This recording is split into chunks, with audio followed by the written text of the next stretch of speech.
Hello guys and welcome to another video from your favorite broken English guy. In today's video we are going to finish the ranking series for the OG Stalker games with Stalker Call of Pripyat. And this is going to be a special episode for one reason. This game has only 11 suits, which isn't that much compared to the other 3 games. So I decided to do an overall ranking of all suits in just one video instead of splitting them into a worst armors and best armors video like I did before. Also, there won't be a Call of Pripyat's weapon ranking, since it would literally be just a copy paste of my Clear Sky ranking video, but I already made a top 5 nimble guns in Stalker Call of Pripyat video on my other channel about a year ago, so check it out if you want to. Important to mention is that this video is based on my personal opinion. People love to ignore this sentence. So instead of whining in the comments, just tell me your opinion on my ranking and feel free to share your favorite armors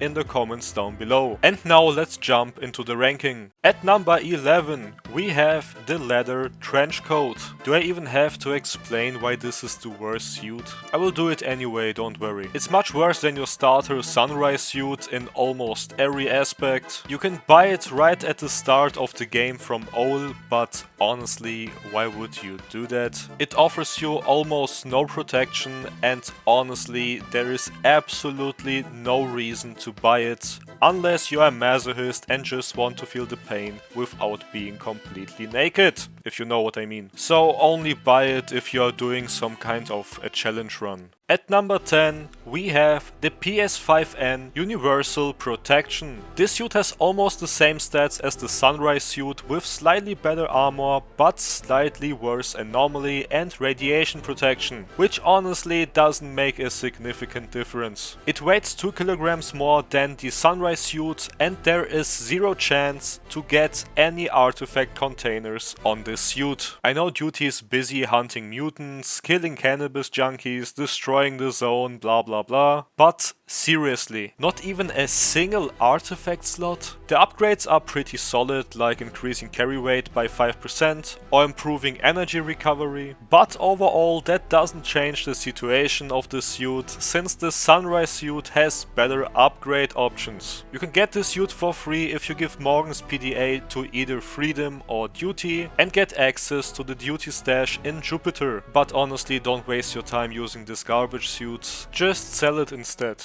At number 9 we have the Beryl 5M Armored Suit. You can buy this suit pretty early in the game from OL. It offers a solid armor at the start, but it loses in almost every other aspect, like anomaly protection, weight, artifact slots and maintenance costs. The Beryl weighs 9 kilograms, which is 4 kilograms heavier than your beginner Sunrise suit. It has 0 artifact slots by default and can only be upgraded to have 2, while the Sunrise suit has already 2 by default and can be upgraded to 4. The Sunrise suit has also better anomaly protection, which is more important in Call of Pripyat in my opinion, at least in the early game. I don't recommend buying the Beryl, just stick with the Sunrise suit and save your money. At number 8 we have the Wind of Freedom bodysuit. It was a hard choice to put this suit on this place, and I understand why some people might be upset seeing it above the Beryl, but hear me out. It has better anomaly protection than the previous 3 suits,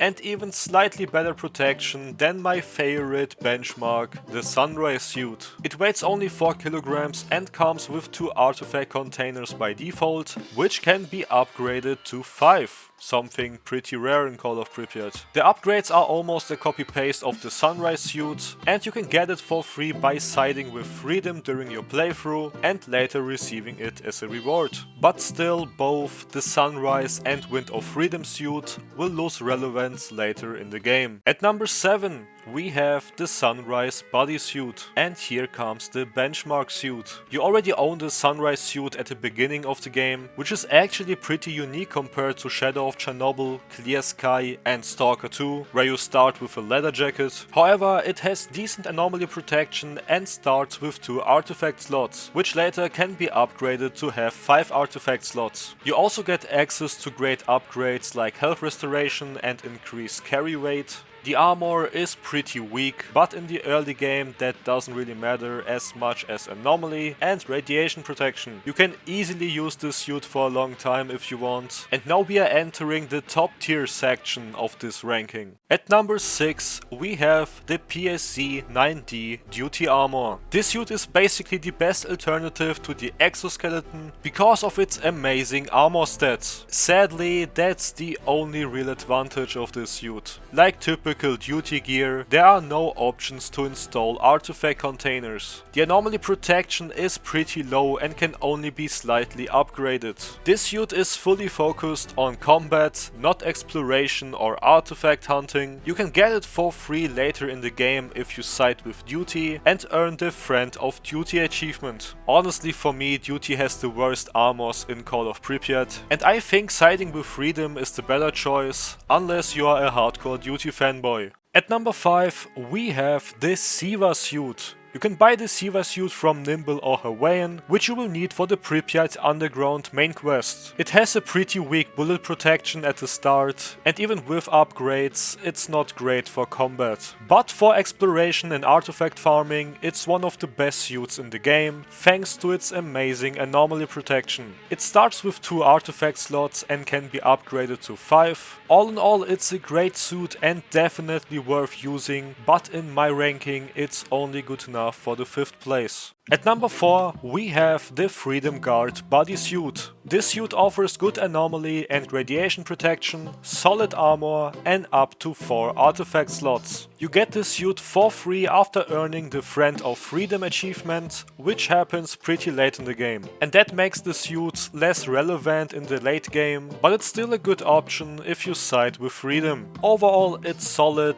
but there are simply better choices. At number 3 we have the Bullard armored suit. This suit is basically the improved version of the duty armor, with better anomaly protection and the ability to install up to 2 artifact containers. 2 slots aren't that much, but at least you get some. The upgrades are also more focused on anomaly resistance compared to the duty armor, and you will get this suit for free after arriving in Pripyat, basically in the end game, or you can buy it from Owl after earning the One of Ours achievement by helping Sultan take over the Skadovsk. All in all, it's a strong armor for mid and late game. At number 2 we have the CS3A body armor. This suit absolutely deserves to be on the 2nd place. It offers great anomaly protection, insane impact resistance and overall good armor stats. It starts with 1 artifact container and can be upgraded to 4. You can also install energy recovery and wound healing upgrades right away, although it doesn't offer any carry rate upgrades. The only way to get this suit is by ordering it from Nimble for 40,000 rubles. And you will also receive a tactical helmet, which is one of the best helmets in game. With this suit you can forget about every other suit until you get your hands on the 1st place.